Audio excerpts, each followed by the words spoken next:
क्या आपने कभी सोचा है कि वो कौन सा स्थान है जहां भगवान शिव ने राक्षस का वध कर अपने भक्तों को आतंक से मुक्ति दिलाई, जहां पर्वतों और जंगलों के बीच स्वयंभू शिवलिंग विराजमान है? आज हम जानेंगे भीमा शंकर ज्योतिर्लिंग की अद्भुत कथा। हम कबीर और ईरा, आपका स्वागत करते हैं मंथन में। आज हम बात कर रहे हैं महाराष्ट्र के पुणे जिले में सह्याद्री पर्वत श्रृंखला की गोद में बसे भगवान शिव के एक अत्यंत महत्वपूर्ण ज्योतिर्लिंग श्री भीमा शंकर की। हाँ, भीमा शंकर, काफी सुना है इसके बारे में। जी, ये स्थान समुद्र तल से लगभग 3250 फीट की ऊंचाई पर स्थित है, जो इसे एक शानदार और कह सकते हैं शांत वातावरण प्रदान करता है। अच्छा, 3250 फीट। पुणे शहर से ये करीब 110 से 120 किलोमीटर दूर पड़ता है ना? जी हाँ, लगभग उतनी ही दूरी है।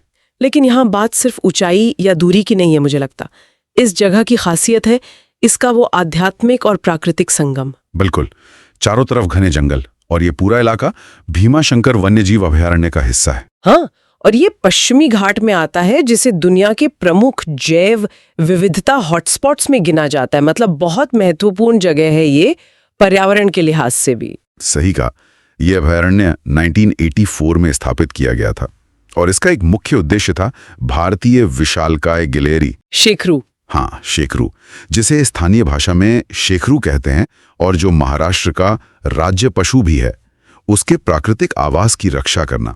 तो यहाँ आस्था के साथ साथ प्रकृति का अद्भुत रूप भी देखने को मिलता है। तो यह स्थान जितना पवित्र है उतना ही प्राकृतिक रूप से समृद्ध भी। अच्छा, इस जगह से जुड़ी कई पौराणिक कथाएं भी तो हैं। एक शायद त्रिपुरासुर राक्षस से संबंधित है। हाँ, एक कथा त्रिपुरासुर से जुड़ी है। बिल्कुल, उसे वरदान प्राप्त था कि उसे कोई नर या नारी, मतलब कोई पुरुष या स्त्री, मार नहीं सकेगा। ओहो, बड़ा अजीब वरदान था। जी, और इस वरदान के अहंकार में उसने तीनों लोकों में, आप समझिए, हाहाकार मचा दिया था। देवता, मनुष्य, ऋषि सभी उसके अत्याचारों से त्रस्त थे। और तब देवताओं की प्रार्थना सुनकर भगवान शिव ने उसका सामना करने का निर्णय लिया होगा। लेकिन वो वरदान की शर्त थी कोई नर या नारी उसे मार नहीं सकता। तो शिव ने कौन सा रूप धारण किया फिर? यहीं पर भगवान शिव की लीला सामने आती है। उन्होंने अर्धनारीश्वर का रूप धारण किया। अर्धनारीश्वर, आधा पुरुष आधा नारी। जी हाँ, आधा शरीर पुरुष का, आधा नारी का। इस अद्वितीय रूप में उन्होंने त्रिपुरासुर से युद्ध किया। और ये युद्ध कोई छोटा मोटा नहीं था, कहते हैं पूरे 15 दिनों तक चला था। जी हाँ, 15 दिनों के भयंकर संग्राम के बाद भगवान शिव ने अर्धनारीश्वर रूप में त्रिपुरासुर का संहार किया और सृष्टि को उसके आतंक से मुक्ति दिलाई। और इसी युद्ध से एक और रोचक बात जुड़ी है, वो भीमा नदी के उद्गम की। ऐसा कहते हैं कि युद्ध की थकान मिटाने जब भगवान शिव बैठे तो उनके शरीर से शायद जटाओं से पसीने की धाराएं बह निकली। हाँ, यही मान्यता है। उनके पसीने की धाराओं ने एक नदी का रूप ले लिया, जिसे आज हम भीमा नदी के नाम से जानते हैं। अच्छा, यह नदी यहाँ से निकलकर महाराष्ट्र और आगे कर्नाटक तक बहती है। तो इस कथा के अनुसार भीमा नदी के उद्गम स्थल होने के कारण भी इस स्थान का नाम भीमा शंकर पड़ा। तो ये थी त्रिपुरासुर और भीमा नदी की कथा। पर शायद एक और कथा है जो ज्यादा प्रचलित है और सीधे तौर पर भीमा शंकर नाम से जुड़ी है। वो भीम नाम के राक्षस की कहानी है। हाँ, शिव पुराण में वर्णित वह कथा अधिक प्रसिद्ध है और ज्योतिर्लिंग की स्थापना का मुख्य आधार मानी जाती है। यह भीम कोई साधारण राक्षस नहीं था, बल्कि लंकापति रावण के भाई कुंभकर्ण का पुत्र था। कुंभकर्ण का पुत्र? उसका जन्म तो कुंभकर्ण की मृत्यु के बाद हुआ था ना? जी हाँ, उसका जन्म कुंभकर्ण की मृत्यु के बाद हुआ था। और जब इस भीम को पता चला कि उसके पिता का वध भगवान राम ने किया है, जो विष्णु के अवतार थे, तो उसके मन में जाहिर है प्रतिशोध की ज्वाला भड़क उठी। बदला लेने की भावना। बिल्कुल, अपने पिता की मृत्यु का बदला लेने के लिए उसने ब्रह्मा जी को प्रसन्न करने के लिए सह्याद्री पर्वत पर कठोर तपस्या शुरू कर दी। हजारों वर्षों की कठिन तपस्या के बाद ब्रह्मा जी प्रसन्न हुए। और उसने वरदान में क्या मांगा? निश्चय ही अजय होने का वरदान मांगा होगा। हाँ, उसने अपार बल और किसी से भी पराजित न होने का वरदान प्राप्त कर लिया। और जैसा अक्सर होता है, शक्ति हाथ आते ही भीम अहंकारी और अत्याचारी बन गया। शक्ति का दुरुपयोग। बिल्कुल, उसने सबसे पहले इंद्र को परास्त कर देवलोक पर अधिकार जमा लिया। फिर पृथ्वी पर भी आतंक मचाया। पृथ्वी पर क्या किया उसने? उसने पृथ्वी पर ऋषियों मुनियों के यज्ञ और पूजा पाठ बंद करवा दिए, निर्दोष मनुष्यों और शिव भक्तों को सताना शुरू कर दिया। उसके अत्याचारों से तीनों लोक कांप उठे। और उसी समय कामरूप देश के राजा सुदक्षिण थे शिव भक्त। जी हाँ, राजा सुदक्षिण जो भगवान शिव के परम भक्त थे, उन्हें भी भीम ने बंदी बना लिया। लेकिन राजा सुदक्षिण ने शायद कारागार में भी शिव भक्ति नहीं छोड़ी होगी। बिल्कुल नहीं। राजा सुदक्षिण कारागार में भी मिट्टी से शिवलिंग बनाकर, जिसे पार्थिव शिवलिंग कहते हैं, पूरी श्रद्धा से शिव जी की पूजा करते रहे। और जब भीम को ये पता चला तो वो क्रोध से आग बबूला हो गया। वो कारागार में पहुंचा और राजा सुदक्षिण को धमकाते हुए बोला कि शिव की पूजा छोड़कर उसकी पूजा करो। राजा ने इनकार कर दिया होगा और तब भीम ने शिवलिंग पर प्रहार करने की कोशिश की होगी। हाँ, जैसे ही भीम ने अपनी तलवार उठाई और उस पार्थिव शिवलिंग पर वार करना चाहा, उसी क्षण भयंकर गर्जना के साथ भगवान शिव स्वयं उस शिवलिंग से प्रकट हो गए। वाह! देवताओं ने पहले ही शिवजी से गुहार लगाई थी ना? हाँ, देवताओं ने पहले ही शिवजी से भीम के अत्याचारों से मुक्ति दिलाने की प्रार्थना की थी। और फिर हुआ होगा महायुद्ध शिव और भीम का। भगवान शिव और राक्षस भीम के बीच अत्यंत भीषण युद्ध छिड़ गया, लेकिन भीम भगवान शिव के तेज और शक्ति के आगे टिक नहीं सका। अंत में भगवान शिव ने केवल अपने हुंकार मात्र से, जी हाँ, हुंकार मात्र से राक्षस भीम को भस्म कर दिया। इस तरह भीम का अंत हुआ और संसार को उसके आतंक से मुक्ति मिली। भीम का वध करने के पश्चात राजा सुदक्षिण और उपस्थित सभी देवताओं ने भगवान शिव से प्रार्थना की कि वे जन कल्याण के लिए, भक्तों पर कृपा बरसाने के लिए उसी स्थान पर सदा के लिए निवास करें। और भक्तों की पुकार सुनकर करुणामय शिव वहां ज्योतिर्लिंग के रूप में स्थापित हो गए। राक्षस भीम का संहार करने के कारण ही वे यहाँ भीमाशंकर कहलाए। बिल्कुल, यही है भगवान शिव के 12 ज्योतिर्लिंगों में से छठा ज्योतिर्लिंग। और ये स्वयंभू माना जाता है, मतलब किसी ने बनाया नहीं, अपने आप प्रकट हुआ। जी हाँ, यहाँ स्थित शिवलिंग स्वयंभू माना जाता है, यानी ये मानव निर्मित नहीं है, बल्कि स्वयं पृथ्वी से प्रकट हुआ है। शिव पुराण में इस ज्योतिर्लिंग का विशेष महात्म्य बताया गया है। ये कथा और ये स्थान सिर्फ एक पौराणिक घटना का वर्णन नहीं करते, बल्कि एक गहरा संदेश देते हैं ना? सही कहा। ये भगवान शिव की संहारक शक्ति के साथ साथ उनकी करुणा और न्यायप्रियता का भी प्रतीक है। यह हम याद दिलाता है कि जब जब अधर्म और अत्याचार अपनी चरम सीमा पर पहुंचता है, तब तब शिव धर्म और सत्य की रक्षा के लिए अवश्य प्रकट होते हैं। हाँ, बुराई पर अच्छाई की जीत। बिल्कुल, यहाँ की मान्यता भी यही है। ऐसा विश्वास है कि भीमाशंकर ज्योतिर्लिंग के श्रद्धापूर्वक दर्शन और पूजन करने से भक्तों को बड़े से बड़े कष्टों और जाने अनजाने में हुए पापों से मुक्ति मिल जाती है। और एक मानसिक शांति भी मिलती होगी। हाँ, यहाँ आने वाले श्रद्धालु एक अजीब सी मानसिक शांति और सकारात्मक ऊर्जा का अनुभव करते हैं, ऐसा कहते हैं। एक मान्यता ये भी सुनी है कि प्रतिदिन सुबह सूर्योदय के समय यदि 12 ज्योतिर्लिंगों का नाम स्मरण किया जाए तो इससे 7 जन्मों के पाप धुल जाते हैं। जी बिल्कुल, और जीवन के सभी कष्ट दूर होते हैं। भीमाशंकर का नाम इस स्तुति में 6ठे स्थान पर आता है। वो स्तोत्र है ना, 12 ज्योतिर्लिंग स्तोत्र? हाँ, उसी में आता है। सौराष्ट्रे सोमनाथम च श्रीशैले मल्लिकार्जुनम, उज्जैन्यां महाकालम ओंकारममेश्वरम, परल्यां वैद्यनाथम च डाकिन्यां भीमशंकरम, सेतुबंदेतु रामेशम नागेशम दारुकावने, वाराणस्यां तु विश्वेशम त्र्यंबकम गौतमी तटे, हिमालय तु केदारम घुष्मेशम च शिवालये। एतानि ज्योतिर्लिंगानि सायं प्रातः पठेन्नर, सप्तजन्मकृतं पापम स्मरणेन विनश्यति। इसमें डाकिन्यां भीमशंकरम का उल्लेख है, जिसका अर्थ है डाकिनी क्षेत्र में स्थित भीमाशंकर ज्योतिर्लिंग। हाँ, इसी डाकिनी शब्द को लेकर कुछ समय पहले एक विवाद भी उठा था ना, जब असम सरकार ने विज्ञापन देकर दावा किया था कि छठा ज्योतिर्लिंग असम के कामरूप जिले में स्थित डाकिनी पहाड़ी पर है। जी, वो एक विवाद हुआ था। पारंपरिक रूप से महाराष्ट्र के पुणे जिले में स्थित इसी मंदिर को छठा ज्योतिर्लिंग माना जाता रहा है। हालांकि कुछ विद्वान शिव महापुराण के कोटिरुद्र संहिता के आधार पर असम स्थित मंदिर को भी ज्योतिर्लिंग मानते हैं। अच्छा, तो अलग अलग मत हैं। हाँ, ये शास्त्र और मान्यताओं की व्याख्या का विषय है।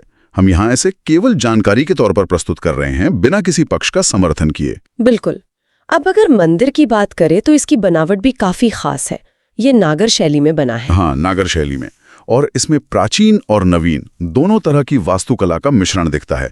कहते हैं मूल मंदिर तो 13वीं शताब्दी का है। काफी पुराना। जी, और आज जो भव्य रूप हम देखते हैं, विशेषकर सभा मंडप और शिखर, उसका निर्माण 18वीं शताब्दी में मराठा साम्राज्य के कुशल राजनेता नाना फडणवीस ने करवाया था। नाना फडणवीस, उनका बड़ा योगदान रहा है। जी हाँ, और ये भी उल्लेख मिलता है कि छत्रपति शिवाजी महाराज ने भी इस मंदिर के रखरखाव और पूजा पाठ की व्यवस्था के लिए दान दिया था। वाह, मंदिर की दीवारों पर, स्तंभों पर बारीक नक्काशी देखने को मिलती है ना, प्राचीन भारतीय शिल्प कौशल का नमूना। बहुत सुंदर नक्काशी है। देवी देवताओं की मूर्तियां, पवित्र चिन्ह, सब कुछ बहुत सुंदरता से उकेरा गया है। और गर्भगृह, वो थोड़ा नीचे है शायद। हाँ, गर्भगृह थोड़ा नीचे बना हुआ है और उसके केंद्र में स्वयंभू शिवलिंग विराजमान है। प्रवेश द्वार पर ही भगवान शिव के प्रिय वाहन नंदी की प्रतिमा है। नंदी तो होंगे ही। जी, और मंदिर परिसर में शनि देव का भी एक प्राचीन मंदिर है, जिसके दर्शन करना भी महत्वपूर्ण माना जाता है। मंदिर परिसर में एक और ऐतिहासिक चीज है, एक बहुत बड़ा घंटा। सुना है ये पेशवा बाजीराव प्रथम के भाई चिमाजी अप्पा ने भेंट किया था। बिल्कुल सही। चिमाजी अप्पा ने 1739 ईस्वी में वसई के किले पर पुर्तगालियों के विरुद्ध मिली ऐतिहासिक विजय के प्रतीक स्वरूप ये घंटा यहाँ चढ़ाया था। अच्छा, वसई की लड़ाई के बाद? जी, इस पर 1721 ई अंकित है। संभवतः ये इसके निर्माण का वर्ष होगा। इस घंटे की ध्वनि कहते हैं काफी दूर तक सुनाई देती है। मंदिर के आसपास भी कई महत्वपूर्ण और दर्शनीय स्थल हैं। हाँ, काफी हैं। जैसे मोक्षकुंड तीर्थ है, जिसके बारे में मान्यता है कि इसमें स्नान करने से मोक्ष मिलता है। फिर साक्षी विनायक मंदिर है। साक्षी विनायक? हाँ, जहां कहते हैं कि भगवान गणेश ने शिव भीम युद्ध की साक्षी दी थी। एक गुप्त भीमा शंकर भी है। ये मुख्य मंदिर के पीछे बहती धारा के बीच एक चट्टान के नीचे स्थित शिवलिंग है, जहां पहुंचना थोड़ा मुश्किल है। अच्छा, गुप्त भीमा शंकर। जी, इसके अलावा कमलजा देवी का मंदिर है, जो पार्वती जी का ही एक रूप मानी जाती है, और हनुमान झील भी है। और प्रकृति प्रेमियों के लिए सूर्यास्त वगैरह देखने की कोई खास जगह? हाँ, बॉम्बे पॉइंट और नागफनी पॉइंट जैसी जगहें हैं, जहां से सह्याद्री की पहाड़ियों के बीच ढलते सूरज का नजारा बहुत खूबसूरत दिखता है। और जैसा हमने शुरू में बात की थी, भीमाशंकर वन्यजीव अभयारण्य तो अपने आप में एक बड़ा आकर्षण है ही। बिल्कुल। खासकर वो दुर्लभ शैकरू गिलहरी को देखने का अनुभव तो अनोखा होगा। जी बिल्कुल। और एक और चीज है जो यहाँ रात में देखने को मिलती है, खासकर मॉनसून के बाद, वो चमकने वाली फफूंद। हाँ, वो एक अद्भुत प्राकृतिक घटना है। रात के अंधेरे में जंगल की नम लकड़ियों और गिरी हुई पत्तियों पर माइसेना प्रजाति की बायोल्यूमिनेसेंट फफूंद उगती है। बायोल्यूमिनेसेंट मतलब जैविक प्रकाश?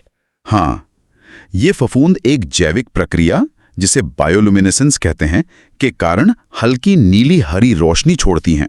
ये होता कैसे है? इसके पीछे का विज्ञान क्या है? कुछ आसान शब्दों में?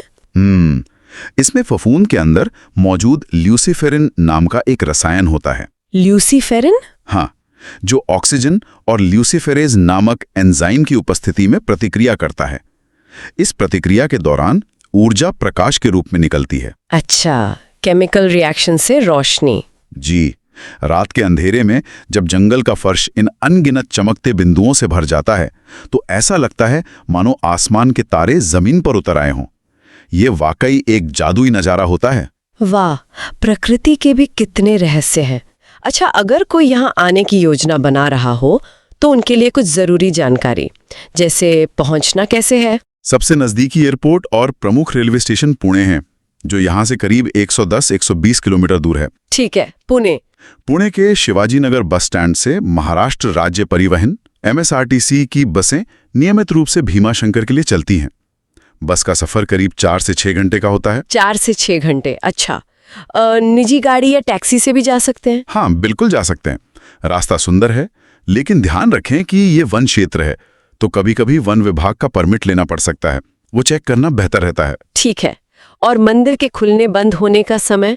आजकल ऑनलाइन बुकिंग की सुविधा भी है शायद। मंदिर आमतौर पर सुबह 4:30 या 5 बजे खुल जाता है और रात को लगभग 9:30 बजे बंद होता है। दर्शन, अभिषेक और विभिन्न पूजाओं के लिए अलग अलग समय निर्धारित हैं। और बुकिंग? हाँ, भीड़ से बचने और सुविधा के लिए मंदिर की आधिकारिक वेबसाइट bhimashankar.net इन पर जाकर दर्शन पास या पूजा की ऑनलाइन बुकिंग पहले से कर लेना अच्छा रहता है। ये तो बहुत अच्छा है। रुकने की क्या व्यवस्था है वहाँ?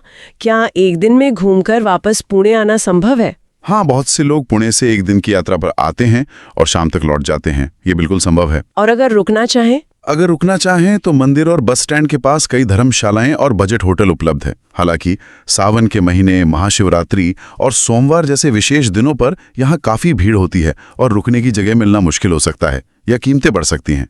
तो पहले से पता कर लेना अच्छा है। ठीक है, और मंदिर तक पहुंचने के लिए कुछ सीढ़ियां हैं शायद? जी, मुख्य मंदिर तक पहुंचने के लिए बाजार वाले इलाके से करीब 230 सीढ़ियां उतरनी पड़ती हैं। ये सीढ़ियां अच्छी बनी हुई हैं और रास्ते में पूजा सामग्री और अन्य सामानों की दुकानें भी हैं। अच्छा, मतलब ठीक ठाक चलना पड़ता है। हाँ, थोड़ा उतरना और फिर चढ़ना होता है। तरह से जुड़ी जानकारी। लेकिन इस पूरी चर्चा का सार क्या है? जीवन के लिए यहाँ से क्या सीख मिलती है?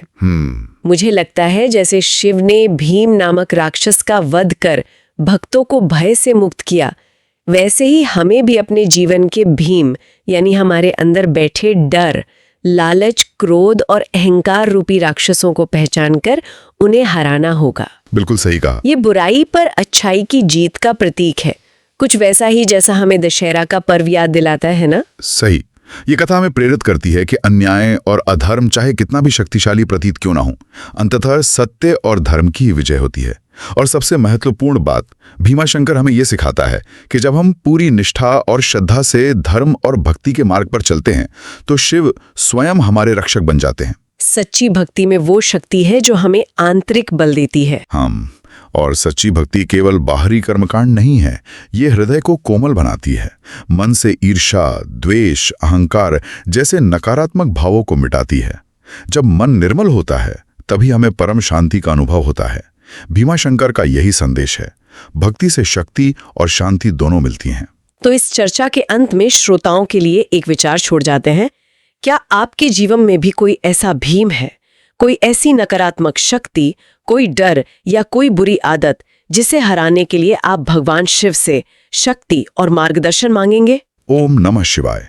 आपको अगर ऐसी ही दिलचस्प और ज्ञानवर्धक कहानियां और चर्चाएं पसंद है तो मंथन को सब्सक्राइब करना न भूलें।